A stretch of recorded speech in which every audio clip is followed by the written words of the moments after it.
Mohan Yadav ji Bharatiya Janata party के वरिष्ठ नेता रहे हैं। कई बार के विधायक रहे हैं। पिछली सरकार जो आदरणीय शिवराज सिंह चौहान जी के नेतृत्व वाली थी उसमें उच्च शिक्षा मंत्री रहे हैं। साफ सुथरी छवि वाले, पढ़े लिखे और एक प्रखर नेता की उनकी छवि रही है। आदरणीय प्रधानमंत्री जी, आदरणीय राष्ट्रीय अध्यक्ष जी, आदरणीय अमित शाह जी को बहुत बहुत धन्यवाद और बधाई कि उन्होंने मोहन यादव जी जैसे एक जमीनी नेता को मध्य प्रदेश की कमान सौंपी है। और जहाँ तक शिवराज सिंह चौहान की बात है, शिवराज सिंह चौहान हमारे बड़े नेता रहे हैं। आने वाले दिनों में और बड़ी भूमिका उनको निभानी है। मध्य प्रदेश से लेकर राष्ट्रीय स्तर तक आने वाले दिनों में हम उनको बड़ी भूमिका निभाते हुए देखेंगे। वो एक जन नेता रहे हैं और भारतीय जनता पार्टी के एक अनुशासित निष्ठावान कार्यकर्ता के रूप में पार्टी जो भी दायित्व उनको देगी उसका वो निर्वहन करेंगे। नहीं, रमन सिंह के बाद ही एक दूसरे ऐसे हैं जिन पर उनको हल्के में सल्टा दिया गया। देखिए, भारतीय जनता पार्टी में निरंतर नेतृत्व विकास की प्रक्रिया चलती रहती है। हमेशा दूसरी पीढ़ी, तीसरी पीढ़ी के नेताओं को तैयार किया जाता है। रमन सिंह ने पूर्व में बहुत कुशलतापूर्वक एक जन नेता के रूप में छत्तीसगढ़ का नेतृत्व किया था।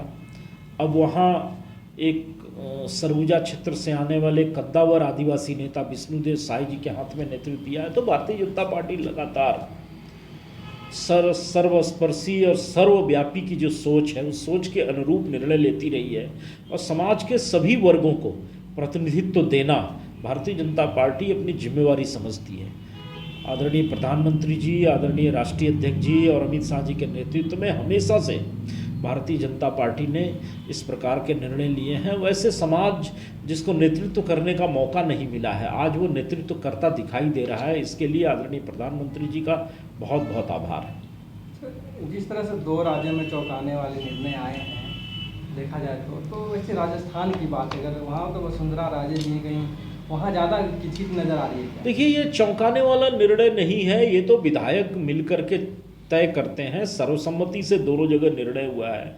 विधायक दल ने छत्तीसगढ़ में अपना नेता विष्णुदेव साय को चुना है। उसी प्रकार विधायक दल में केंद्रीय पर्यवेक्षकों के उपस्थिति में विधायक दल ने अपना नेता मोहन यादव जी को चुना है। तो कहीं से चौंकाने वाला निर्णय नहीं है। विधायकों ने मिलजुल करके ये सर्वसम्मति से निर्णय लिया है। अच्छा, ये नोटों पर क्या है कहना जो बरामदगी हो रही है? अब तो अमित शाह भी बोलने लगे प्रधानमंत्री के ट्वीट के बाद। देखिए, जिस प्रकार से ये अवैध धन बरामद हुआ है, इतनी बड़ी राशि नकदी के रूप में बरामद हुई है, 500 करोड़ से भी अधिक, ये कल्पना से बाहर है। किस स्तर का भ्रष्टाचार कांग्रेस पार्टी के संरक्षण में हो रहा है, ये देश की जनता देख रही है। गरीबों का, कामगारों का, किसानों का, आदिवासियों के विकास पर खर्च होने वाला पैसा लूट लूट करके लोग अपनी तिजोरियां भर रहे हैं। प्रधानमंत्री जी ने कहा है कि ये मोदी की गारंटी है, कोई भ्रष्टाचारी बचेगा नहीं। केंद्रीय एजेंसियों को क्रिटिसाइज करने वाले ये सोचते हैं कि केंद्रीय एजेंसियों को, प्रधानमंत्री जी को क्रिटिसाइज करके, दबाव बना करके इस प्रकार की कार्रवाई से बच जाएंगे, तो कोई बचने वाला नहीं। तो इसी में एक और जोड़ते हैं, एक सवाल है कि आज लोकसभा में अगर कहें तो मुद्दा उठाया गया 500 करोड़ का, और ठीक सदन के बाहर जो यहाँ के सांसद हैं भाजपा के, वो मतलब एक पोस्टर लेकर के प्रदर्शन किए हैं। नहीं, स्वाभाविक है। जिस प्रकार से ये गरीबों के हक का पैसा लूट करके तिजोरी में भरा गया है और एक राज्यसभा का सांसद, वरिष्ठ नेता कांग्रेस का इसमें इन्वॉल्व है, ये तो चिंता का विषय है। आखिर कौन सा सिस्टम इन लोगों ने बना रखा है कि इतनी बड़ी नगद राशि वो इकट्ठा कर लेते हैं? तो ये तो चिंता का विषय है। अच्छा, हम आते हैं उसी विषय पर, मध्य प्रदेश। देखिए, एक सुशासन की दृष्टि से निर्णय लेने की प्रक्रिया त्वरित हो और निर्णय लेने की प्रक्रिया को विकेंद्रित करने की दृष्टि से ये निर्णय लिए जाते हैं। अब आजकल कामकाज बहुत बढ़ गया है, ज़्यादा स्पेसिफिक होकर के निर्णय लिए जाते हैं, विशेषज्ञता से निर्णय लिए जाते हैं, सबके कामों का बंटवारा होता है। उस दृष्टि से डिप्टी सीएम होना निश्चित रूप से मुख्यमंत्री के सहयोगी के रूप में एक महत्वपूर्ण भूमिका निभाने वाले हैं। ये सामान्यतः अलायंस गवर्नमेंट में देखा जाता था कि संतुष्ट नहीं, अलायंस गवर्नमेंट में डिप्टी सीएम दिए जाते थे, वो रेवड़ी बांटने की तरह था, वो संतुष्ट करने के लिए।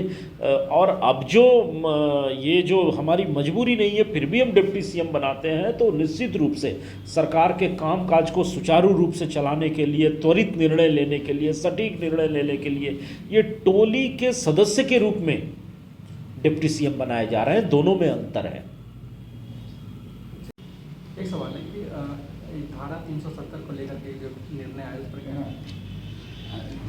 देखिए, 1951 में भारतीय जनसंघ जब बना था और इसके पहले राष्ट्रीय अध्यक्ष डॉक्टर श्यामा प्रसाद मुखर्जी ने 23 जून 1953 को इसी धारा 370 के मुद्दे को लेकर अपने प्राणों की आहुति दी थी। भारतीय जनसंघ या भारतीय जनता पार्टी ने अपने पहले राष्ट्रीय अध्यक्ष को कुर्बान किया था भारत माता के चरणों पे। आदरणीय प्रधानमंत्री नरेंद्र भाई मोदी जब 2014 में प्रधानमंत्री बने तब से ही धारा 370 और 35 से हटाने की बातें प्रारंभ हो गई। 2019 में दोबारा देश का प्रधानमंत्री बनते ही उनके नेतृत्व में भारत की संसद ने धारा 370 और 35 को हटाते हुए जम्मू कश्मीर का भारत में पूर्ण विलय कर दिया। केंद्र शासित राज्य के रूप में जम्मू कश्मीर और लद्दाख दो नए राज्य अस्तित्व में आए। भारत की एकता और अखंडता को अक्षुण्ण रखने का एक ऐतिहासिक निर्णय हुआ।